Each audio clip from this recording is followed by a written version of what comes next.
Well, hello, fellow geekologists. Welcome to another episode of Systematic Geekology. And yes, you hear that music correctly. It is another episode of primarily political, part of our series of diving into politics in the real world and in our fandoms. And yeah, we're going to get political today, friends. And no, don't run away. Don't cut this off. Don't be scared. I know it's a scary word, especially in this day and age. And I tell you what, there's many times when I just want to run away from this too. But, this is a part of our series where we acknowledge and are honest that politics is not only a part of our real lives and a part of the communities that we're a part of, but also in the fandoms that we love. These heroes, villains, um, the things we geek out on are anchored in a world that someone created that often has a political twist or turn or politics as a part of it. And so we're going to explore that today. And the big topic that we're going to talk about today is the politics of James Gunn's Superman. Yep, that's what we're going to talk about today.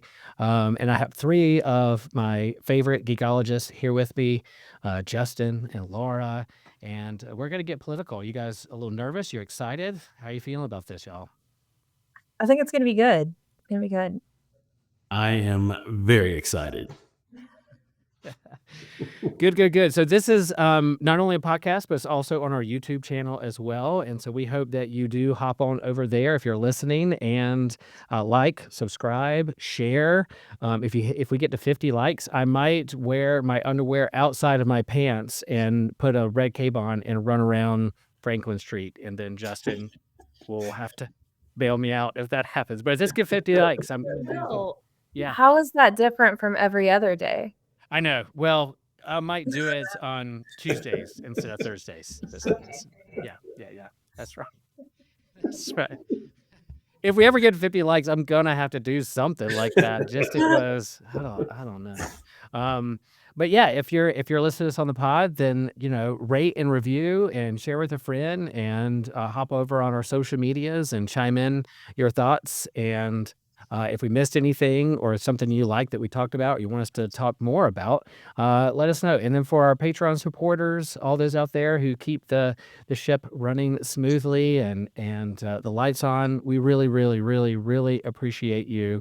I really love the community that we've cultivated here at Systematic Geekology and the geekologists that listen to our show and support us and chime in. And so yeah, thanks.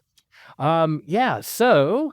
And if you want to hear more episodes of primarily political, then we have a whole playlist with our podcasts and on YouTube, all the different themes of the politics that are a part of our fandoms. And we are going to talk about today Superman. I'm super excited about this. One of the first messages I got when this movie debut, I wasn't able to see it like the opening night or even the second opening. I had to wait till like the weekend, which was fine. It was in Wilmington, saw it with my brother, saw it with family, loved it. But one of the first messages I got was from Laura, who was like, have you seen it yet? You're gonna love it. It's one of my favorite movies of all time. And I really vibe with Laura, what Laura geeks out on. So I trust her geek cred. And I was like, man, I cannot wait to see this movie. And Justin, you and I had not discussed this movie before, but I assume you've seen it.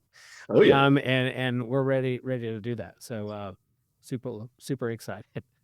All right, friends. So as kind of a warm up question to get us kind of thinking politically, we do this on these kinds of episodes and series. We're going to share an example of a bad political actor. Bad, someone we don't approve, someone that gets on our nerves, someone that we're like, oh, why are they in that position of power and privilege?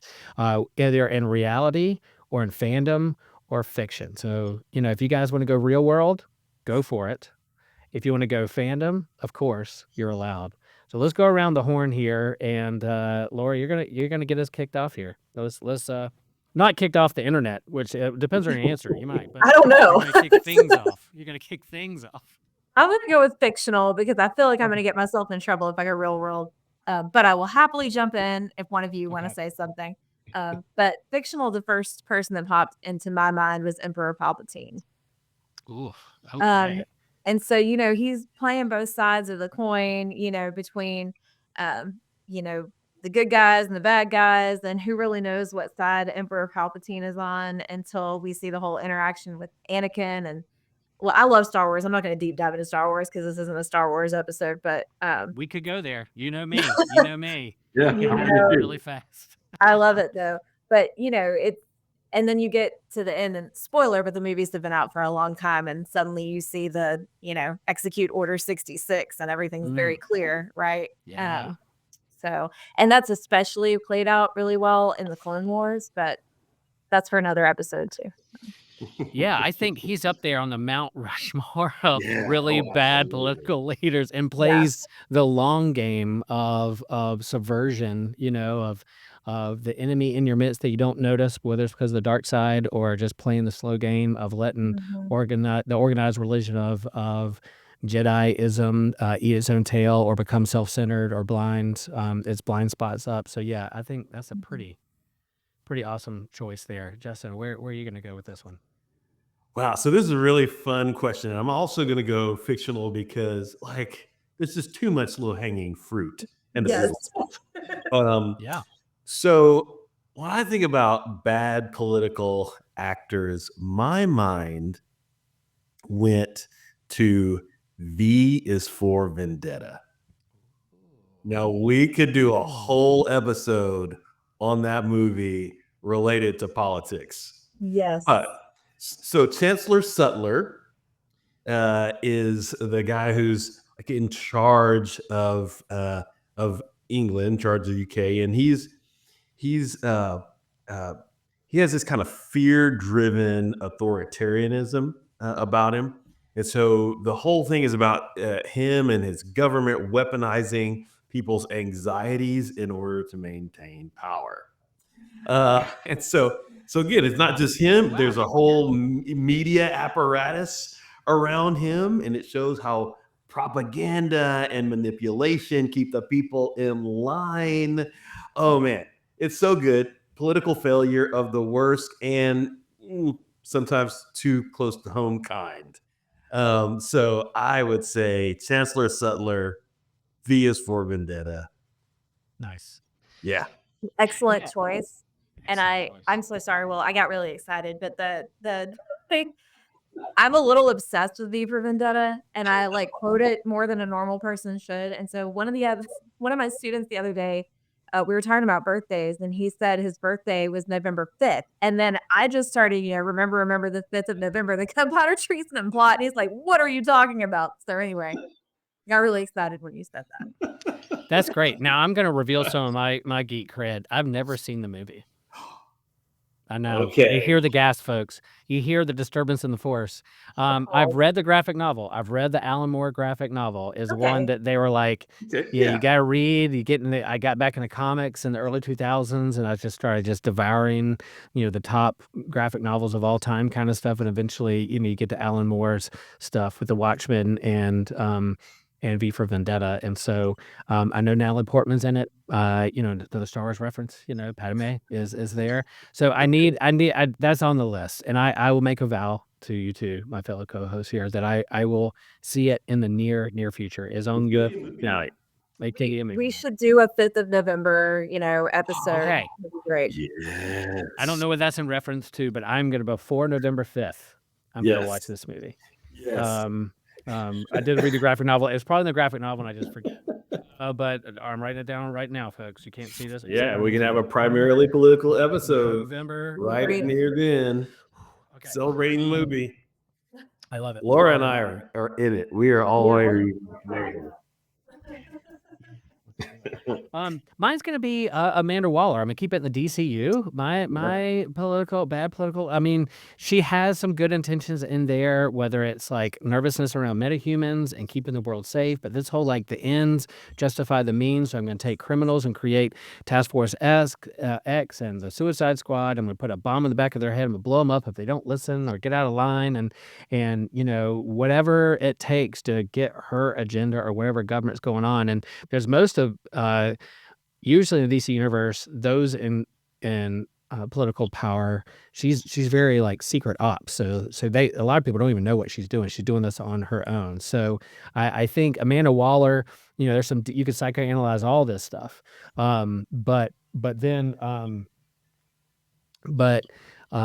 I think Joshua will agree with this. One of his big pet peeves is the ends doesn't justify the means. There's a different way you can go there. So we're gonna keep it in the DCU. Amanda Waller, The Suicide Squad, James Gunn, Peacemaker, all those things. I think Amanda Waller, she's around. She's the mainstay of like the old DCU and the new DCU. She's the one who kind of bridges the gap there. So So all right. Dave, Godzilla wants us to kind of keep moving here. So let's jump into some Superman. There's a great crossover right now going on in the DC universe against Godzilla and Kong. We won't go there. But all right, and so talking about Superman, let's maybe we won't go into a long, many books have been written, many shows, documentaries about the history of Superman, but Superman emerged in Action Comics #1, 1938. I'm reading a book about kind of his biography and history through print and then radio and then TV and then the movies and then comics, all those things. And he starts off in Action Comics #1 stopping a unjustified death penalty that was getting ready to happen. So he subverts that and the domestic violence, and then he stops some corrupt senators or lobbyists, and so I think from the very beginning, number one, he has been political.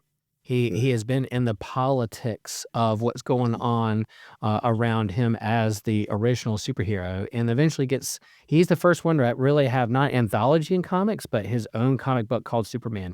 Most comics then were anthologies, or even Batman and other superheroes showed up and it was an 8-page story within a larger anthology of other stories of Westerns and sci-fi and stuff. But Superman finally got his own book. And then 1938, as you lead up to World War II, he was punching Nazis and trying to stop the war even before Captain America was. So part of his legacy is political, because that's what's going on in the world. What's he going to save us from? Ourselves and bad politics. But in terms of you guys, what's your history with Superman? And then kind of his long history before we talk about the recent movie, some things that you experience or see kind of politically that Superman kind of taps into, whether it's holding up a mirror or helping us sort through and process what's going on in our real world.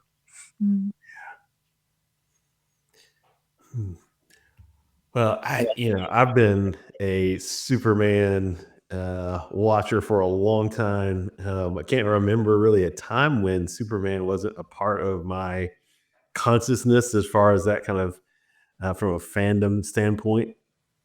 And this person who represents a steady moral center, no matter what is going on around. Because sometimes that tension is not just with the named villains in the story, but it's often with the folks who are more aligned with the hero of the story. So he's kind of in this in-between place, and then learning of the Jewish origins of Superman, if you will, as far as the writers of the comic, and thinking about their place and perspective as writers.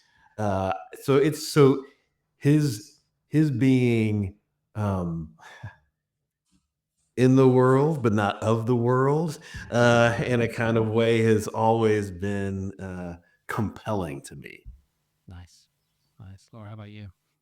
I would agree. One of my favorite things about Superman is the connection to the Moses story and the balance of Kal-El versus Elohim. Like there's this whole beautiful narrative of Moses.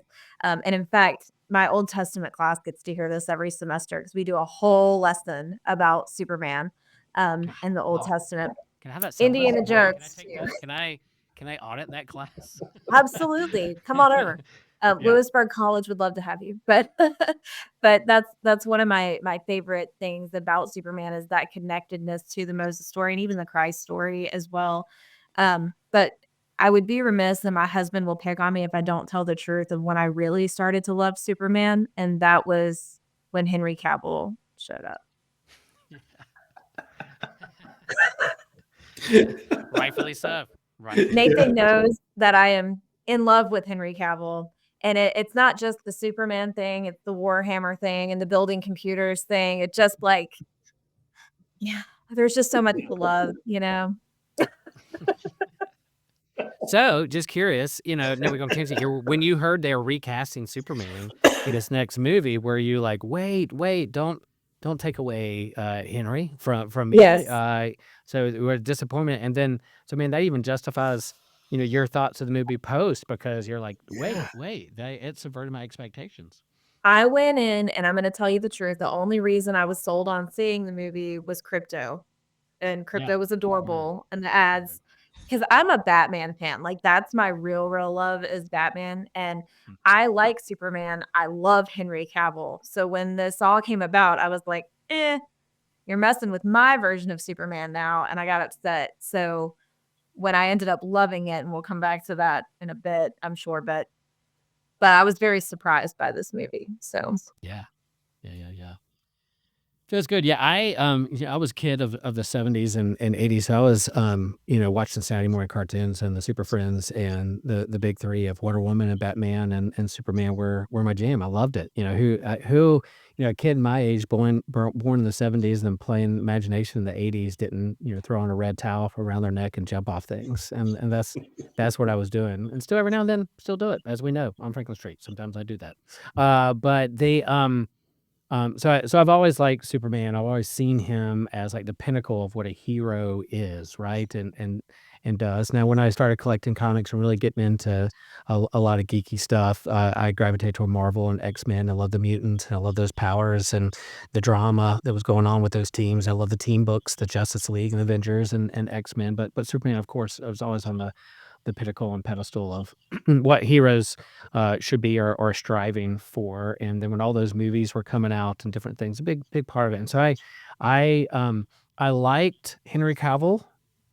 I liked him as Superman.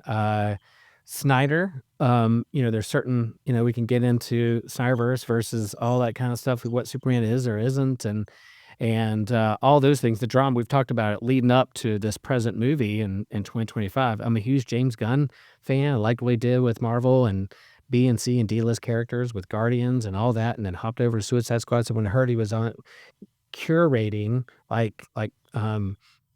new DC universe like Marvel had done, like interconnected one. I couldn't have been more happy and then trusted him with Superman. Then when I saw Crypto, I was like, oh, come on. Yep. Yeah. I love that dog so much. I think that we were about to jump into a conversation about just some of these major themes that we find in Superman across the different iterations of the comic books and movies and other media. And one of the themes really is this sense of him being an alien and a refugee and an immigrant in the midst of this story. So, how do you see and relate to Superman as alien, refugee, and immigrant? yeah. I think, that's actually something that's, pointed out really well in the new movie, and I feel like they do a good job. I know there's all the arguments about, like, wokeness and other things, which that's a whole other, field of problems, and how we perceive that. But, I think when we're talking about the fact that think about how much scripture has to say about welcoming, the immigrant, welcoming the alien, and then we have this whole story of Superman who is kind of a fish out of water the entire time. Like he's never really in a place where he's comfortable. I mean, he's Superman, but he's never super comfortable, right? And I think really making a highlight of that is important, because when we forget that aspect of Superman, when we forget, again, going back to that Moses story, right? Like, he's always wandering. He's never quite in his home place, or where he's from, or with his people, really, even. And so highlighting that, and really seeing the point of that in the story, that also pairs with his humanity, and sort of seeing Superman almost in like a pacifist light, but not entirely, right? Like, his goal is not to hurt people or to damage anybody, but his goal is to see the humanity in others. And what is missing the whole time is other people seeing the humanity in him, because all they see is that he's from somewhere else. James Mhm. Gunn Yeah. movie, the hype leading up to it, but then also the media backlash. You might have already talked about, not sure if you have or not, but like the media already predetermining what Mm. it was or wasn't in terms of it being woke or too political, or why can't Superman just save people and not get into all the politics of the world, kind of like that up and dribble kind of lingo, which is, appalling to me. So like the whole, like, they don't understand. Tell me you don't understand Superman by telling me you don't understand Superman by doing Exactly. 80 article. And so, let's talk about, kind of 3 themes here: Superman as alien, refugee, immigrant, Superman as an interventionist, and then also they play around with, like, social media trolls and monkeys here Mhm. in this, Mm. terms of public perception and what you can manipulate, and the algorithms of what you wanna portray someone else as. If you're gonna other them as an alien or different or scary because they're an Mhm. alien, then you can also other them in the public perception in terms of social media. Yep. So all this movie holds up a mirror to all those things, which I absolutely love. So, you already were talking about him as kind of refugee, Moses figure, immigrant. Mhm. What else do we wanna lift up there in terms of what James Gunn was doing with this movie? Well, I think that what James Gunn does, just generally speaking, is he's really pulling out some of what at least some of us see as essential elements of Superman in the comics, right? And so this on this theme of alien, refugee, immigrant, he's so you got this dude from Krypton who is adopted into this Kansas family. He's growing up in this world that he's never completely belonged to. One of the nice things I think that Gunn does is he puts all of this in the background. You kind of jump right into Superman already established in the world, and so you just get little pieces of this. But his difference is what gives him power, right? And so, it's reasonable that people. So you think, well, yeah, it might be reasonable that people fear the guy because they don't always understand difference. We don't always understand difference, and when that happens, fear is something that can sometimes creep up into life. And so, this. So what makes it so political? Well, it's about who gets to belong, who gets to decide who is truly one of us. These are questions that I think Gunn is bringing forward in his depiction of Superman. And so, Superman embodies this idea of an outsider that can bring gifts to us. Mhm. Um, these gifts that he brings literally saves the world again and again. And even as that is in play, even as he's saving the world again and again and again, people still try to regulate him, right? People still try to, um, in this case, deport him, um, and even destroy him. As this Luthor's constant, pathology here, which is driven by the fear of the difference. Right. And it's so frustrating when you watch it, because you're like, here's this man that has saved all of y'all so many times. And Yeah. you've seen who he is, you've seen his character, you've seen his person, and the ease with which propaganda can sneak in, and social media influence can sneak in and just change all of that, is scary. And it felt a little too close to home in some ways in watching that part of the movie. But we see that in pop culture a lot, right? Like, as a throwaway reference, Ghostbusters 2 always drove me crazy because you have the Ghostbusters. I love that movie, just to be clear.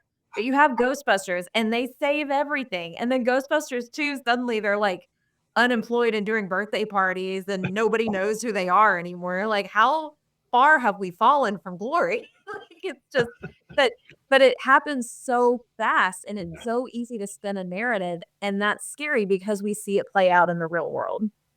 Yes. Yeah, I like that. And this whole the whole fear of the other is brought up. And I think him wrestling with his identity in the movie. You see that in the movie with like his his earthly parents, his parents from Krypton, and wrestling with what his family people, but also his family, his work life, his girlfriend. He's juggling a lot of perceptions there. And then you have Lex, who is really trying to portray him as the fear of the other. He's going to conquer us. He's going to defeat us, and really it boils down to, I mean, jealousy and ego. Mhm. And that's always been a part of Superman's story from the gig of the villains. Who is this guy? And really, the villains who really hate him the most is because they wish they had more attention, more power, more privilege, or they feel like Superman is going to be a threat to his power and privilege. And that's what's going on with Lex Luthor. So, of course, the politicians, we see this when Jesus himself, right? Like the religious leaders, the religious establishment, the leaders around him, this label of Christ, which is a very political label, is they feel threatened by this person who's getting attention that could be the Christ. You got to get rid of them. And so the same thing is happening here with Superman. Get rid of him, throw him into a pocket universe in a jail where other people are being thrown off too. So yeah, he made this and wrote this a couple years ago. Yeah, there's trends in Trump's first term, but it's really ramped up in the second one. So yeah, if this offends you, if you voted for Trump and this movie offends you because you're like, wait a minute, then we need to ask why is that? Why is it sting? Why is it like a knife in the side? And so yeah, if we're gonna get political, we just gotta say, yeah, if there's some things here that make you uncomfortable, we really need to ask ourselves why it's making us uncomfortable, which is what our fandom and entertainment often does. Um, Yeah. the gifts that the outsider, the other, not being a threat, but also bringing a gift that help you see the world in a different point of view. Yeah, we're in church settings. New member comes, new person comes with different gifts, going to throw off the system a little bit, but also could add more to our community. Yeah, maybe they're gifts rather than threats. Right. My dad always had these terrible colloquialisms. He's a pastor also, and he had this sign on his door that said, "Those who are offended easily should be offended often." It's a terrible thing to say for a pastor, and yet there's some truth to it, right? Like, if everything offends you, you should probably question why it offends you, and if it's stepping on your toes, maybe there's a reason for that. So, Well, then, when you start thinking about, we'll mention the gifts piece, and this kind of goes into the theme of intervention, because part of it is, I mean, so you bring these great gifts, and then the question is, so when do I use them? In this, so one of the most powerful scenes, I think, in the movie is the uh, kind of faux interview that happens between Superman and Superman, says Clark and Lois. They're all three characters really kind of intermingling in there, and Mm, mm. and really that question is around, um, how and when do I intervene? So part of what I love about the scene, and I mean, this is kind of a spoiler alert here, friends, but part of what I love about that scene is that, Lois is here as a mirror, putting up a mirror, and then you get to see both Superman, Clark, wrestle with both his super side and his human side, right? There's this kind of wrestling in between the two, and trying to ask that question, like, so what is right? How do I know when I should uh, have an exercise of power? What's overstepping a line in that wrestling? Because just because you have power, just because you bring these gifts, you need to use them in each and every circumstance. And what does it mean to be a person of great power who just does whatever you want to do? But, and so conflict in the world. This whole idea, Superman, his origins of World War II being kind of a mascot for America and in the world wars and throughout our history of conflict with other nations. I think when you pit two nations against each other, one's more powerful and more technologically advanced than the other, and they're like, who's oppressing who, who's invading who, what's going on? Those big questions of war and just war and what that means are all legit in terms of our theological and political discourse. But then you add a superhero with gifts that has the power to do something. We can't help but feel like, all right, America, the richest and most powerful military in the world per se, or we claim to be, should we intervene against others and help others who are being oppressed? That's a real question. So Superman really wrestling with, and I think a friend of mine, Taylor, uh, said, one of the most amazing parts of that movie was him just getting upset. I just don't want people to die. Is that so Mhm. wrong? And so, yeah, the question is, should he intervene? Should he not? And then through the comics, he's always had this question of, I can hear everything going on. I have to make choices of where I divert my attentions and gifts the most. And do I see the cat out of the tree, or do I fly to the other side of the world and save a nation that's being invaded by another powerful nation? So he has to discern his gifts and how he intervenes and saves others. I think you have to make those choices with our communities and churches and budgets. We're making decisions. We're getting up on budget time, stewardship time in our church, and we got to make some decisions of where do we send our gifts and time and attention. And so we feel that pressure too. I wish I could save the world. I wish I had everything in the world to, but Mhm. yeah, let's discern how we use these. And I think this movie helped kind of create the dilemma that also there's the Justice Gang and there's also Friends from the Daily Planet, and he's also leaning into like, I love that scene of the Justice Gang defying the interdimensional creature, and he's like, "Oh, they're okay. He could go help out and probably fix things really fast. Because no, I got other things I need to do. I'm gonna trust them with their gifts." So I like this Mhm. integrated universe that the DCU. They're already metahumans and superheroes that they're having to work together as a team and figure out how to work together in this too. Um, Laura, go for it. I've talked too much. No, I think, I mean, the root of this problem goes all the way back in philosophy to the categorical imperative and the trolley problem, right? Like, how do you decide what is more important and what life is more valuable than another? And I think it's one of the reasons I love that we see Superman swoop in and pick up a squirrel in the middle of the movie. And James Gunn said that when they tested that particular part, that audiences hated it. And he insisted that it stay. And I agree because I think, again, it goes back to that argument of, is life valuable as a whole? Do you truly value life, or do we only value certain parts of life and certain moments in life? And I think we see that as an argument, whether people realize it or not. We argue those things a lot. Which part of life is more important? Which is more valuable? And it's all the way back to the trolley. You've got one person on the rails and you can divert and save that one person, but five other people are going to die. And what if that one person has the cure for cancer, and everybody else is a convict? Like, how do you decide who is more important or more valuable than another? And I think we see Superman wrestling with that throughout the entire movie.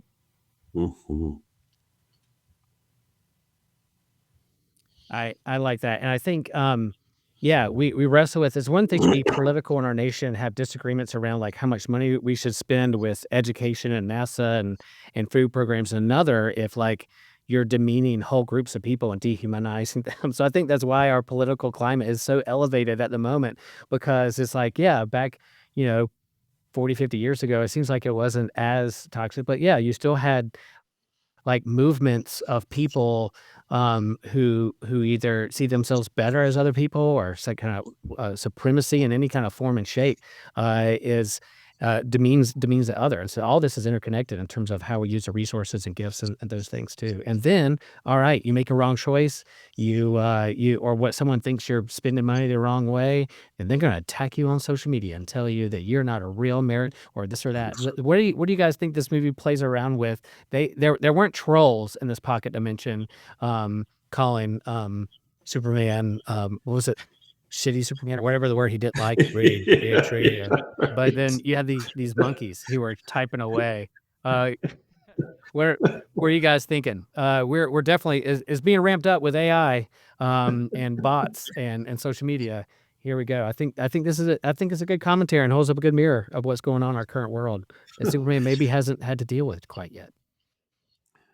Well, if I could just say was one thing, is that this movie was so you don't have kryptonite by and large playing a huge role in this movie, right? Um, uh, so what you do have is social media manipulation as kryptonite. I thought that was very clever. So that's what I'll say about it. I think that's a great interpretation. I will also say that when they got to that part and you see them in the pocket universe and there's these monkeys just like I cackled because that was such a throwaway thing to put in there with no commentary, and yet it said everything I needed to say. Yeah. And our denomination just had some big bishop elections for our state, North Carolina, and as a whole for ELCA. And if you would have asked me 20 years ago, one day, Will, would you mind being a bishop one day? I would want to say, I'm pretty good with people, pretty good shepherd. I don't mind taking care of pastors or doing those things.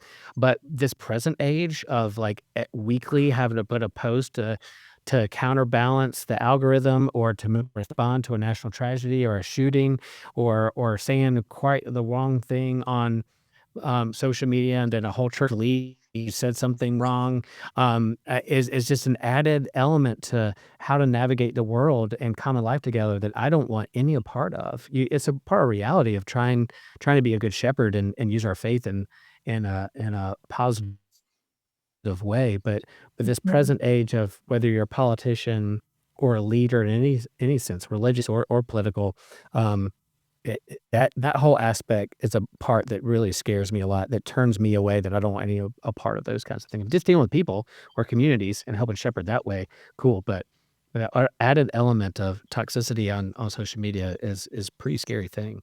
And the fact that they brought it up, even Superman gets nervous and scared about it. Absolutely. All right. So, all right, let's vote here. Let's vote. You is the verdict, was the movie political? I think that if you think the gospel is political, then yes, the movie was political. Laura's read my mind. Absolutely, that is exactly what I would say. I mean, it is when you put this kind of person in front of the world who's thinking and behaving in the way that they're doing, it can't help but have an impact. And so, yeah, it's always going to be uh, political. And you see, we didn't have quite a lot of time to talk about it, but the conversation, the most when Superman really became Superman in the movie is that conversation with Lex there at the end, where you just kind of see the counterpoint, and that counterpoint is the most powerful political message. Yeah, that's strong. That's strong. Yeah, of course it's political. I told even before it even came out, of course it's going to have those elements in it. Because you have world governments and superheroes all trying to work together, make the world a better place, and you have villains and and so I think the word that was really attached to this movie was woke, and it's gone woke, and it's just a kind of a label they're just throwing on things to help trigger the base or whatever. But I think yeah, it is political, and there's elements of what are we waking up to, and what does that help us wake up to in our own reality to help us in this world navigate a complicated, broken world. I think yeah, I'm there for it. So yeah, we'll keep talking about it. We have a Supergirl Woman of Tomorrow at some point. More crypto, get more crypto, and then more DCU, and if watch Peacemaker as well. They get into some politics and what heroes should or shouldn't do. All that stuff is a part of it. So no shortage of content when we do these kind of episodes here at Systematic Ecology. And yeah, and if folks, friends, listeners, if you're on the different side of the aisle when it comes to world politics, American politics, and we love to engage your thoughts. Reach out to us, DM us. We're not gonna demonize you, but seriously, if you have some different thoughts and ideas or different angles, we'll entertain those. We're open community to have those kinds of conversations. We're not scared. All right. So, all right, we shared a bad example or a bad actor, bad political, a good one. If there's a healthy one, a good one, real life, fictional, um, what would you guys choose before we get to the bonus question here? Laura, why don't you Mm. go? Why don't you lead us off? I think I would say Jen Erso. Um, from Star Wars, and I think Rogue One. And I think I say that because I mean the girl like is in this place where there's no hope and people are giving up, and she gives this whole impassioned speech about how rebellions are built on hope, right? And then she gives this line about what choice do we have, but it's not about what choice, it's you know what chance is there, against all of those things that are going on in the world. So you don't have a choice. You have to stand up and do something. And so I think she's a great political leader and an inspiration. And I quote her way too often.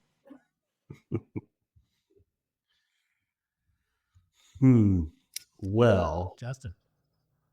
I'm gonna just bowl straight down the middle here. If you know me from our various conversations, I'm going with Jean-Luc Picard, Star Trek, The Next Generation. Um, it's not just about intelligence for him or strategy. It's about integrity, and so he embodies this kind of diplomacy, this respect for diversity. He's not leading by fear or manipulation, but by appealing to shared values and compassion. And so, in that way, he models for me what politics could look like if we valued understanding over domination.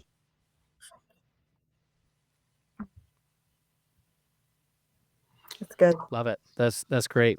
And I'm gonna keep it in the DCU as well. I think I'm gonna pick as a good example Perry White from Yes. because here is the Daily Planet. He has to navigate what is putting out there, what he's curating, new and true to he's a hero in itself, taking down the villains through the power of journalism and print and free speech and those kinds of things. So I'm gonna go with Perry White. We know he's not an elected official, but he definitely has a political um, uh, political position in a sense of what's being people are perceiving and reading the world. So I love his counterbalance, but monkeys and trolls with his band of heroes from the Daily Planet. Well, friends, thank you for parts. We couldn't thank you more for listening to the show. Paying attention. We know there's a lot of content, a lot of choices out there, but yet you chose to listen to this at the very end. Thank you, thank you, thank you. Smash that like button. I'll run through Franklin Street with a cape on. If you really want underoos. Remember underoos from the 80s? I'll find some and I'll put those on and run around. So. So thank you for your. We will have a bonus question, and so I will share that our bonus question. If you're a patron supporter, you get extra content in your feeds, and so what we're going to answer: what other C or D list character in the DC universe comics would we want to bring over into the Justice Gang, not Justice League? Remember, Justice Gang. They might be the Super Friends at some point. We don't know what James Gunn's going to do or rename or relabel these folks, these band of heroes. But the Justice Gang, what would we choose? And you get to hear what Laura and Justin and I choose to put in the Justice Gang, and I think I have a good one. So I can't wait to hear theirs. Thank you all. Thank you for your support. Remember, share the faith, share the geek.